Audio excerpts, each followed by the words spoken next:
Hello everyone and welcome to a new series of BattleBox BattRep, and we are going back to an oldie for the channel but new for BattleBox BattRep.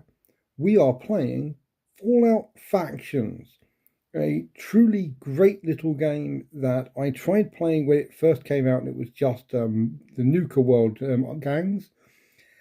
And I tried playing it as a story campaign, and honestly, it didn't work hugely well. I think you honestly need more players, and the pack weren't particularly well done. So, yeah, it didn't work great. This is the new version of it. I say new, the 1.25 version of it, with more factions. The pack have been upgraded in an errata, and we are not going to be playing a storyline campaign. We're going to be using these guys and just fighting each other. I'm going to be, I hate saying this sentence, but I'm going to be using the tournament pack rules. So basically what that means is these guys are going to be 250 cap lists, but if they're a bit under, you can buy new perks and upgrades for your abilities, for your dudes. Haven't felt the need to for these two. The only one I have so far is the Raiders, who I will, when I get to the actual generic Raider force, I will explain what happened and why I had to upgrade it. But for now, I'm going through the Nuka World factions. These were the ones I played with the first time around, and the pack got its ass handed to it basically every time we played. So I'm genuinely worried to see where this is going to go. But they have had buffs since then. The top dogs have got more powerful, and the entire faction has sprint, which actually makes them much, much faster. Like, everyone moves 8, apart from the pack who move 10, which, considering they're a melee force, really should help them out quite a lot. But on to the actual factions. We have got the pack, my boys. I actually, the operators are the one I always side with in the game, but I have a soft spot for the pack because I've never seen them win anything. We've got an Alpha who has a Deathclaw gauntlet and a 10mm pistol. He has to get in close, but he's really quite powerful in melee. We've got a top dog with a flamer who is, again, very, very, very good, like close range fighting. We've got a top dog with a sledgehammer and a predator grenade. He can throw that to summon the weird creatures of the wasteland to try and attack people. Over in the back, I'm just going down the list as I've got it. We've got these two guys who are psychos with light handmade rifles. They are fairly good short-range guns, but their main thing is they have bayonets, so they can get in close and stab people if they need to. We have got the Psycho with the 10mm pistol and a just hand weapon, just going to hit someone with a board. We have the Psycho. You're going to be hearing the word Psycho a lot for the pack. Psycho with the pipe revolver and a baseball bat. Again, very good in melee. Oh, they're all very good in melee, but baseball bats are very good on the charge, and the pipe revolver is incredibly powerful, but fairly short ranged. We then have, nice and easy, the Psycho with a sledgehammer, who is absurdly good in melee combat, but can only fight in melee. We have the Scaver. Scavers are ranged fighters, and this one has an automatic handmade rifle, so she is very, very good at shooting people when she needs to. And down here we have the Waster, who is basically like a Juve new recruit character who just has a pipe revolver. His entire gimmick is getting in close and shooting people. So there's that. On the operator side, the operators are my boys. My actual boys, the ones I always side with in the game. We have got the boss who has a combat rifle. He's very good at shooting and basically bad at everything else. Speaking of which, we have the made man here with the missile launcher, he's been slightly nerfed in the errata, mainly because a 3-inch blast is terrifying. We have the other made man with a syringer. She is also, just very, very good at sniping. We have got the only psycho on this side who has a combat shotgun, because even the operator's melee forces have rifles. We have got the two scavers with handmade rifles. They're pretty good at whatever you need them to do. We have the scaver with the marksman's handmade rifle, which is very bad if you're moving, but excellent if you can stand still and shoot with it. And this team has two wasters, each with a 10mm pistol and a hand weapon. They are, again, the operators are all about having excellent gear, but they don't really have the numbers. Like, they have no one in power armor and they still only have 9 people. So, yeah. The fight we're going to be doing is, again, from the tournament guide. I don't like that phrase at all. It's going to be the confrontation. So it is just whoever at the end of 4 rounds has lost the most people loses. Whoever has killed the most wins might be an easier way of putting that sentence. So let's get set up and roll off to see who goes first. Here we are, and I already regret having a battlefield with so many tall buildings, but I decided to go urban warfare, and we are going with it. I'm going to do the operators first, because they're behind the massive building here. The made man with the syringer is down here on her own. The psycho is leading the two wasters in the middle. The boss is leading the two scavers with rifles at the top.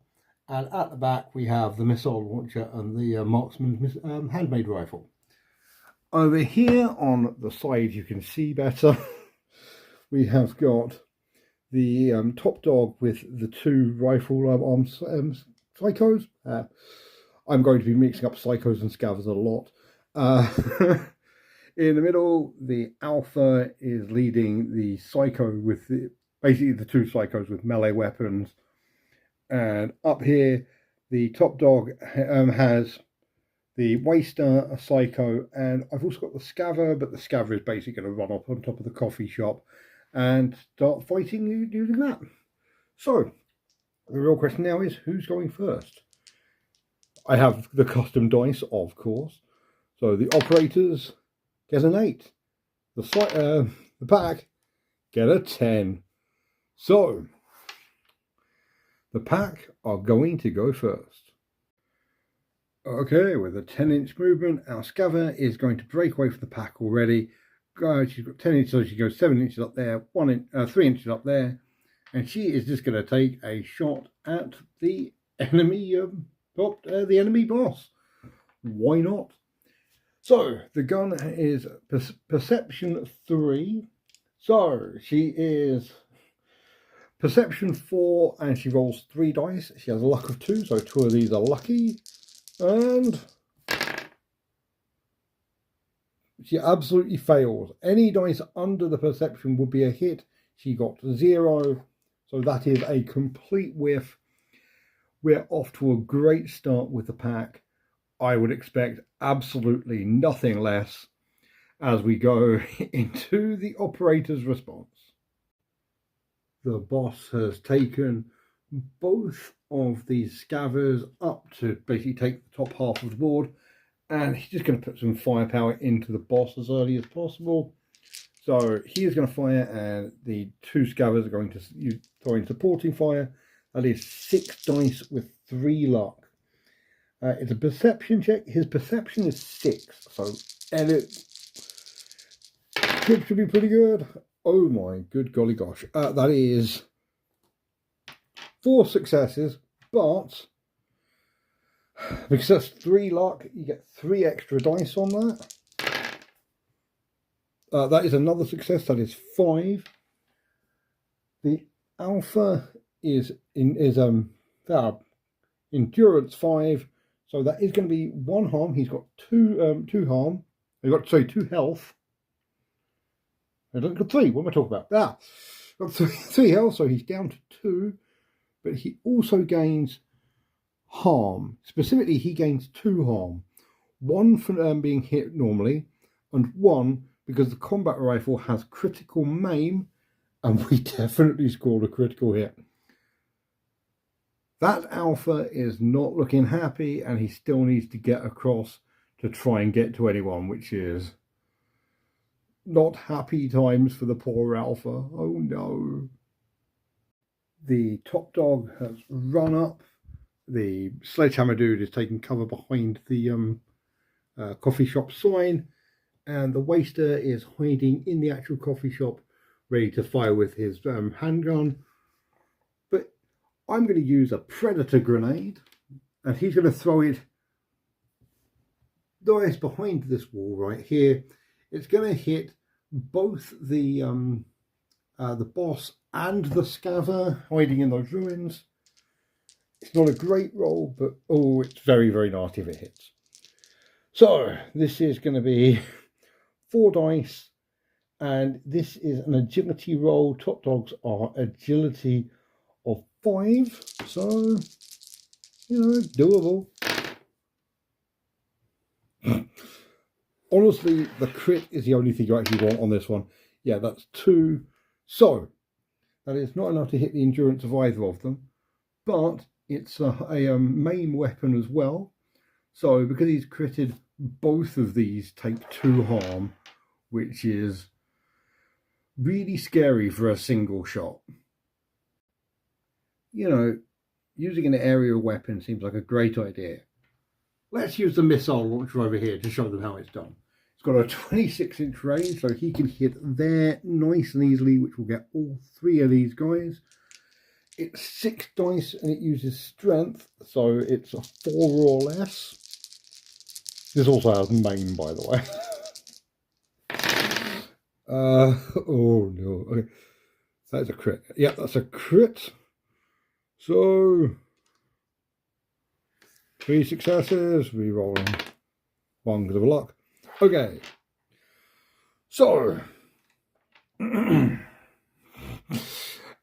these 2 take 2 harm each because it's the main weapon. He takes 1 harm from the thing and also 1 point of health because his harm cannot go above 3. The leader's going to need to... The alpha's going to need to do something quick. I'm just not 100% sure what is going to help right now. I will get markers down and see what I'm doing. The alpha and his crew have also run up, and I'm going to 1 last shot to try and take down the boss. If you can take down the boss, that will actually be a fair amount of firepower not coming back at them again. So he's got 3 dice normally, plus 2 from the harm, so that's 5. These 2 are adding their firepower as well, so that is 7 dice. He's agility 5, so each dice are 5 or less. So many dice.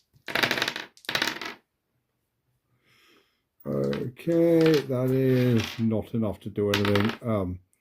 Yeah, 3. It's going to put him up to harm 3, but he's not actually going to take any hits. So there is that, and all of these guys have used up their activation. The Psycho and the 2 Wasters are taking their activation to run up, and the Psycho is going to shoot the boss with a combat shotgun. So I need to stop saying boss. The boss is an actual guy. The Alpha with a combat shotgun. In total, it's a 4 dice normally, plus 1 for Storm, plus 3 for the harm. That is 8 dice. It's a perception roll, so I need to roll 4 or less. Any of these roll 4 or less, he just kills him instantly, and it's a main weapon. So I believe this qualifies as bloody mess. Yeah. The alpha has just been absolutely misted, but it has taken basically the entire operator's firepower to do. The wasters have not shot yet. They can fire at someone around here. Probably, honestly, the dude there is probably the best bet. But that is a problem for future me. These two psychos have just run up here to get up to the wall, and the top dog here has run up, same place as the alpha was, and he's just going to flamethrower all three of these. If you can get some kills, that would be great. But 4 dice. It is a heavy weapon, so he needs strength, and his strength is 5. So, yeah. Oh my god. That is 2 hits. That's a crit ignite. And ignite is real good. I'm just trying to remind myself what it actually does, though. Okay, this is where the flamer gets scary. Critical ignite. He's got ignite 3. Means I now roll 3 dice for each person hit. So the psycho and the 2 wasters. For each roll over their agility, they take an additional point of damage before I determine whether it was harm or damage. Each of these guys have 1 wound, so yeah, it's going to be real nasty. I'm going to start with the Scaver. The Psycho. The Psycho has an agility of 4 and an endurance of 4, so he needs to roll 2 4 or lesses to not die. That is a 1, so yes, okay, he takes a harm but nothing else. 2 at the back. They have endurance of 3 and agility of 3, so they need to roll 3 1-3s to do it, to survive. So the one nearest to the flamer dude is dead. The one further away is dead. That is 2 burned wasters that don't get to shoot. Okay, the flamer is absolutely terrifying, and I love it. I love it dearly. Now I need to work out the only people left are not very. They're good. They're really good, but what are they going to do? What the hell are they going to do? No, sorry, it's getting even worse.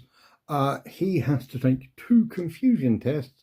The boss is also in range, but he has natural lead, so he is immune to confusion tests. He isn't. So roll 2. You've got to roll 2 dice. At least 1 needs to get underneath his intelligence of 4. So he has failed his confusion test, which means he takes a point of fatigue. If he can't, he flees. Oh, very no. Taking her lead from that, the Scaver over there with the marksman's handmade rifle is going to shoot this psycho right here in the middle of there. She's going to stand, she's going to aim, so she gets 5 dice normally plus 2 from the harm. It's going to be 7 dice. Come on. She is perception of 4, so that is so many hits, and also 2 crits, so yeah, that is 5. He is only endurance 4, so he dies. Now, the big reason why this is important is now everyone within 3 inches of him needs to take an intelligence check, and would you believe the pack are not exactly known for their, let's call it acumen. So I'm going to start with the top dog over there. He is intelligence of 4. He's fine. I've got a 4. the dude with the 10 mil and the hand weapon. Psychos are intelligence 3. No, he's running. And the other psycho is fine. Yeah, confusion is incredibly powerful. You need to bunch your dudes up, but also you don't want to bunch your dudes up too much. Amazing.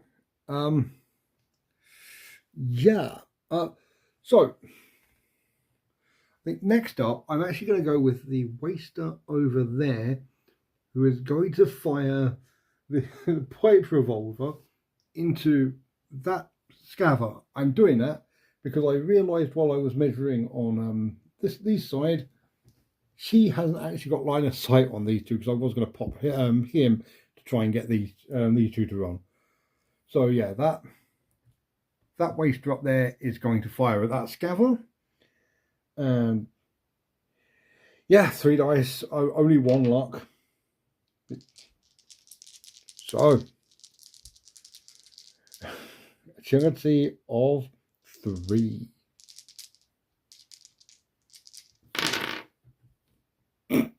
Completely misses. So the maid man over there and these two are all I've got left to move. I've just got to work out what the hell I'm going to do with her. I thought she had a longer range than she did. It's a 16-inch on this syringer, so she's going to have to move before she shoots anyone. Okay, she has moved up.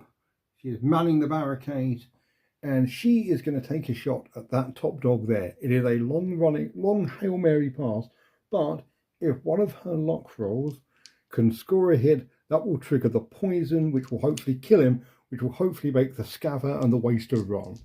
So, come on. Don't want to roll the dice.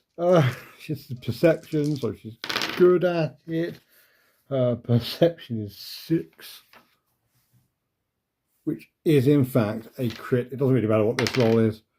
It's not a hit. But the important part is he goes up to harm 4.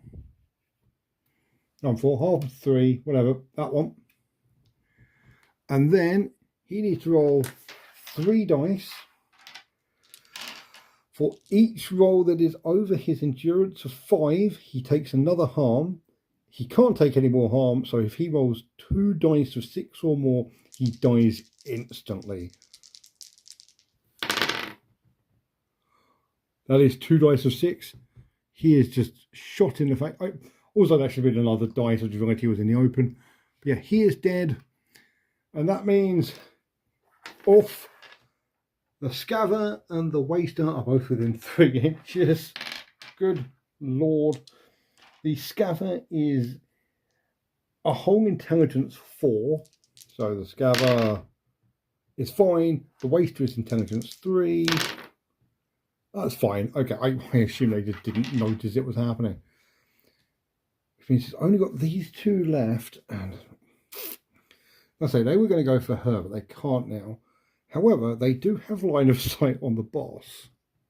So Bulk and Skull over here, I think, are going to shoot at the boss. Sod it. Okay, these 2 are both going to fire at the enemy boss. They're going to fire individually for reasons that I'm not 100% sure on, but they're only a perception 3. But if they can get 5 successes, that will be a harm and a wound. So, and that means, yeah, between them, if they can do 3 wounds, they will kill him. They're getting 6 whole dice out of this. So, let's give it a shot.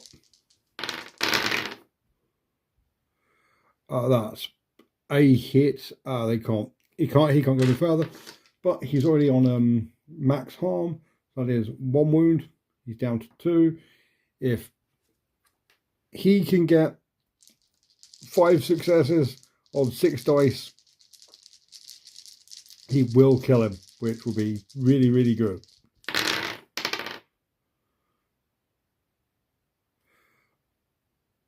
that's only 3 successes. Yeah, no, 4 would do nothing. Still, that is going to be 2 points of harm on him without having to really do anything else. So, yeah, I'll take it. I will clear off the tags, and then it's on to turn 2. Right, just did a bit of an overview of the battle. Got these 3 down here. We've got these guys, and we've got these 2 up here. Versus these 3 over here, and these 3 over here. The operators are doing fairly well, but the pack are going first. And this guy is going to run up here, behind this barricade here, and he is going to put a flamethrower into both of these two, because he can. It is 4 dice hitting on 5s. Oh no! The flamer has absolutely missed. That is very, very bad if you happen to be that dude right there. In response, the operators are going to use their ploy. I'm going to be using Ready for Anything, which gives me 25 caps worth of chems. I'm going to go for 2 stim packs and a dose of Psycho. I'm immediately going to use a stim pack to get him down to 1 harm. I'm going to use both, screw it, get rid of all his harm. He is then going to drop the Psycho and shoot the Scaver up there. I'm not going to take covering fire because it gets him up to 6 dice already. He needs 5s to hit. So, yep, that's 2 additional dice. That is 5. She is not endurance 5. She dies instantly. And the waster down below has to take a panic check, a very well deserved panic check. And he's going to fail that as well. That waster is going to run away. Oh, sweet mercy, Lord. In response, this Psycho is going to charge into the boss and is going to try and whack him with a baseball bat. No bonuses from harm now, but he does get 2 bonus dice for winding up. So, oh my good God.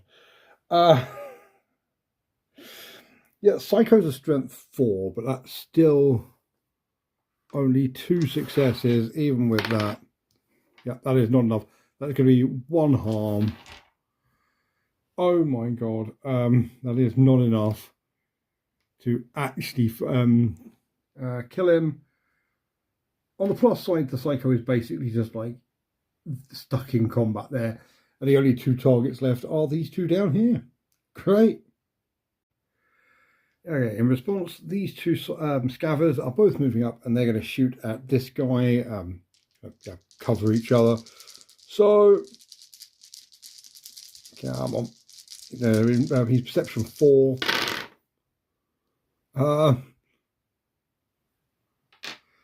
It's not going to be enough for a kill, but it is a crit.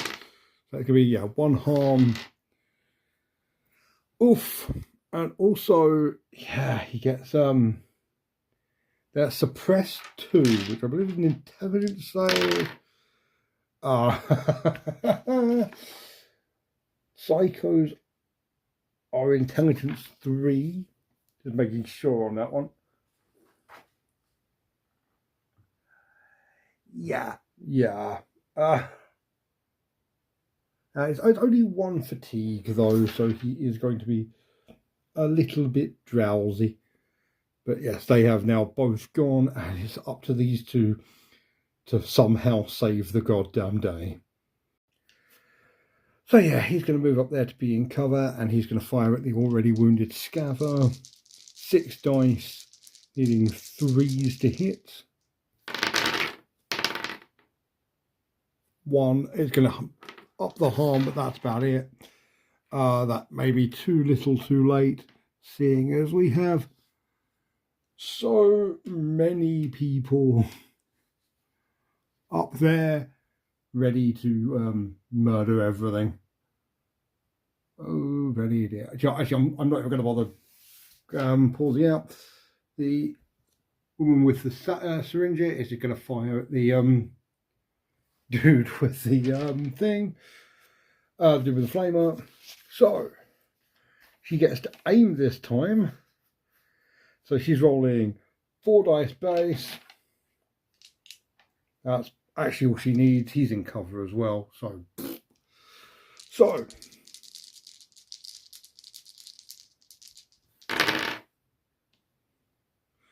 yeah, she is perception of 6. So 3 hits. The additional one doesn't really matter. That's going to be 1 harm. It's then poison of 3. He's endurance of 5. So yeah, he takes 2 more harm. He's up to harm 3 already without having to have anyone else shoot at him. And other people are about to shoot at him. Specifically, do I go for rocket launcher guy first or precision? You know what? Do you know what? Precision sniper lady very rarely gets to do cool stuff.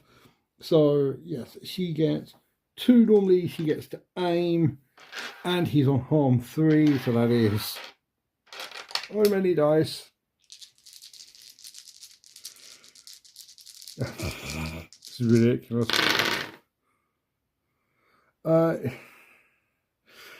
The scatter, her perception is 4, so that almost missed. Jesus Christ. Still, yep. He takes 1 wound from that, and then the rocket launcher is. Oh, guys, I'm going to finish him off. That is only 6 dice. You don't get the harm for that. The area that doesn't target a specific person, but he just needs to roll a hit. He needs to roll 1 dice under a 4 to get the hit. If he gets a crit, that's even nastier. He doesn't. He does, in fact, tank a rocket launcher and ends up on 1 wound as we end this turn. Oh, very dear. Especially because I can't even use the flamethrower because now he's locked in melee combat. Oh, dear. Yeah, we're on to turn 3, apparently. Screaming with laughter, this top dog over here is going to turn around and fire at these 2. He can get both of them in range, so why would he not? He needs 5s to hit. Okay, he gets 2 hits, which is 1 harm on both of them. The important part is, he gets the ignite. Yeah, he gets ignite, which means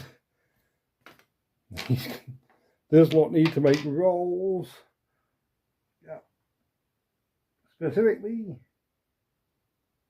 that is agility. Right, agility for these 2. Oh, very low. So that's 2 damage base. The top dog has an agility of 5. Fails 1, so that's 3. He's still fine, his endurance. So his maid man has agility of 4, still with 1, but yeah. 1 wound, so 1 harm, and the scaver has an agility of 3. Oh no. Yeah, she dies. So yeah, the scaver is dead, but the rocket launcher is not. Oh no. Not again. The phrase "too little, too late" keeps coming up in my head, which is just yeah. I think this is going to be funny if the boss tries to take out the psycho. So he's unarmed, so that's a strength 2 roll. Now, the great thing about this is technically he can do this if he rolls perfectly. He needs to roll 2 dice of 5 or less, then on the next 2 dice from the luck, roll another 2 dice of 5 or less. It's not actually impossible. So, no, he fails. But he does do 1 harm on him, which means next time, if there is a next time, he's going to roll an extra dice. But for now, I guess one of these guys is going to shoot. We will I will work out what I'm doing soon. To show him how it's done, this psycho right here is going to charge in and try and stab him. So 2 dice normally with an unarmed attack. It's a bladed. He's got a bladed ranged weapon, so that goes up to 3. He's on 3 harm, and he's got a he charged, so it's a whole bunch of dice. One of these needs to roll a 4 or less to kill him. That's way less than I thought it was going to be. Still, he is dead. And I was going to use. Thing is, they've got pack have a really good ploy called brutality, which I was going to use because it ups it to the confusion range to 5 inches, but only if you kill someone in melee. And honestly, she's already within 3 inches and he's immune, so there's no point doing it. She, however, might run. She is a scaver, and her intelligence is 5 because the operators are a lot smarter than the pack. Yeah, she's fine, but he is dead. He is very dead. So. She is going to see. You know, from where she is, she actually can't see him. Kneeling down is both a blessing and a curse. He's going to charge her anyway, so she's going to move around to here, into cover still, technically, and she is going to just fire into him. Mainly, I don't want to kill him, but if I can suppress him, he won't be able to charge. Well, he might be able to charge, but he won't be able to actually do anything. So, a handmade rifle has 4+, and he's in the open. 4 dice, so that's 5 dice. Her perception is 4. Basically, she's looking for a single crit on this hit roll. If she could roll 4 successes, hell yes. But yeah, so she hits. She can't do enough to kill him. Can she? So, yeah, psychos with endurance 4. So the important part is that's taken both her actions, but oh, he does get a save. So it is suppress 1, press 2, so 2 dice. Yeah, 1 is over. So what I'm going to do with him, just to make him safe, is charge him into combat. No, what am I talking? What am I talking about? I don't want to stay there and shoot. Screw it. Sometimes it is just better to just open fire into a rando in front of you. He's got a grand total of 3 dice for this roll because she's in cover. Move. No, I can't move. That's the whole point. So gets 1 hit. It's going to be 1 harm. So 1 harm is provably better than nothing. And there's 1 harm on each of them. Everyone here is kind of like lightly dinged and nothing else. But now, I really, really was hoping that something would happen over there. The rocket launcher is going to fire into him.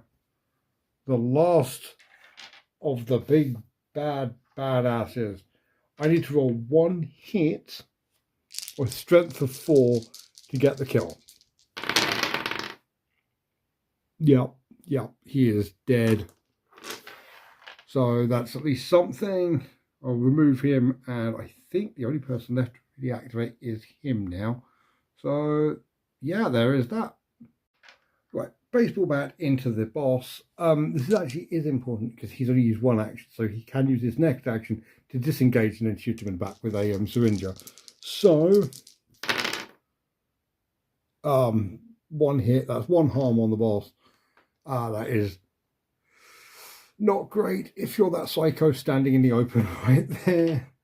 But at least that is another harm on the boss, so I guess there's that. Right, the made man with syringa is going to shoot the Psycho in the back, mainly because the Psycho has only taken one action this turn. Oh, he's both. So he could theoretically move up and pin the boss again. So it's imperative he dies right now. His perception of 6. Gets 6 dice. So that's actually not great. Okay, so that is 3 hits. The Psycho has endurance of 4, so that is 1 harm. But that is also, she has poisoned him, which is real good. So it's poison 3. Yeah, okay, so it's poison 3. And he is endurance 4. He's on 2 harm now. So he needs to make 2 of these or he just dies instantly. Yeah, that's 2 fails. He just dies. Just shot in the back and dies. So that is the end of this turn. There are 2 members of the pack left and 4 members of the operators. So I am going to call it there. I think the operators are going to win this. There is 1 turn left, but there is nothing the pack can really do to bring it back. Like, even with perfect charges, they might be able to. He won't be able to kill him with a charge. He won't be able to kill her with a charge, and they will be shot at in the meantime. So I'm not going to bother playing it out. I think it was a lot closer than the last time I played Fallout Factions with these 2. So I will give them that. But yeah, let's go to the debrief. So yeah, we have returned to Fallout Factions, and it is just as fast-paced and brutal as I remember it. Very, very good. I feel that was a lot closer than it ever was when I was playing the campaign game. I think that extra 2 inches of speed on the pack is exactly what they needed, because like they were the melee faction, but they weren't really that fast. And even on a board this small with movements this fast, they could be kited by everyone else. Whereas now they're just that bit faster than everyone else. So you can't just stay hidden away from them. And I think that's what they needed. The boss didn't get to do anything. When he finally gets to hit them, I really, really hope that the pack's boss gets to take off a super mutant master's head with that Deathclaw gauntlet of his, because frankly he deserves it. But just yes, I'm so happy I'm back. This is a great game. It's so good, and I've been building up terrain for a while now. You're going to be seeing the full gamut of my ruined buildings. There are many you have not seen yet. And just yeah. I'm happy. This made me happy. Good game, very good game. Again, gonna have to be going through the tournament pack for the main game, only because the mission generation in base Fallout Factions is based around narrative play, which is awesome. But for one-off games like this, it's not particularly brilliant. It's all right. It'll do the job in a pinch, but it's just like actually balanced fights are. Yeah, you need the tournament pack, which is what it is. It absolutely is what it is. But that is as maybe. Coming up next, it's going to be the pack versus the disciples, and then we're going to get the disciples versus the operators done, and then after that we are on to new factions. We have the Wasteland Raiders, Brotherhood of Steel, and Super Mutants ready to go. I think I mentioned at the start, at time of recording, I don't actually have the settler models yet, but when I do, I will get to have them too. And just yeah. Hopefully, by the time I actually play each of the factions, I'll also have their custom dice. I have the Wasteland Raiders one. They actually came really recently, so like they're still actually in the box. You absolutely do not need to do this. You just need like a bunch of D10s in 2 different colors. But I am crazy, and I really like the special symbols on them. So yeah. If I'm excited, I love Fallout. It's one of my favorite like fictional universes. I love the like weird satire of like American politics. I love the fact that it's a game where you can have like 8 different flavors of raiders that all feel different. I've joked about this on the Modifius Instagram in that kind of haha, wouldn't it be great? I'm just kidding, unless that I think they should bring in the Fiends and Great Khans as well. I would buy them, I would play them. Same with just the New Vegas factions and the Enclave, I believe, would be basically everything you need. Seeing as when I finished sorting all of this out, they announced the Institute are getting a thing, which I haven't got in my plan. I'm going to see how it goes, because that would add another 8 weeks onto Fallout factions. But we'll see how that goes, and we'll see just how everything goes, really. But yeah, I love this game. I love it so much, and I hope you guys enjoyed it too. And if you did, remember to subscribe, and as always, like, comment, engage, blah blah blah blah blah blah. And as always, thank you so much for watching, and have a great night. Bye.